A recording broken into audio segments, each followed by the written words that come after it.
বাবা মাকে রাজি করাতে পারছেন না।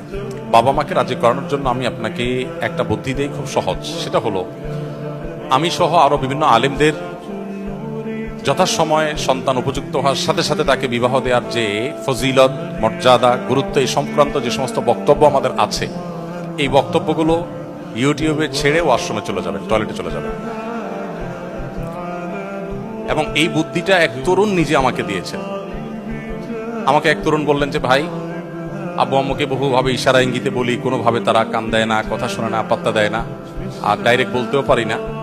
তো পরে এই বিষয়ে আপনার একটা বক্তব্যের লিঙ্ক পেয়েছি, ওইটা খুলে ফুল ভলিউম দিয়ে জাস্ট চালাই দিয়ে আমি চলে গেছি ওয়াশরুমে। এই ফাঁকে আব্বু আম্মু শুনছেন। ওনার ফলাফল কি হয়েছে সেটা আমি জানি না, বেচারা কপালে বিয়ে জুটেছে কি জুটেনি সেটা আমি জানি না, তবে চেষ্টা করেছেন তরুণ, এবং বুদ্ধিটা আমার কাছে বেশ ভারী পছন্দ হয়েছে, সেজন্য আপনাদের সাথে শেয়ার করলাম।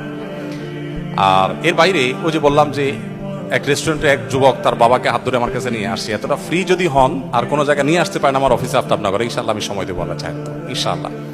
তবে আমাদের অভিভাবকদের এই জিনিসটা খেয়াল করা উচিত। আমাদের সন্তানদের বিয়ের উপযুক্ত হওয়ার পর তাদের বিবাহ দেওয়ার জন্য যথেষ্ট আন্তরিক হওয়া উচিত।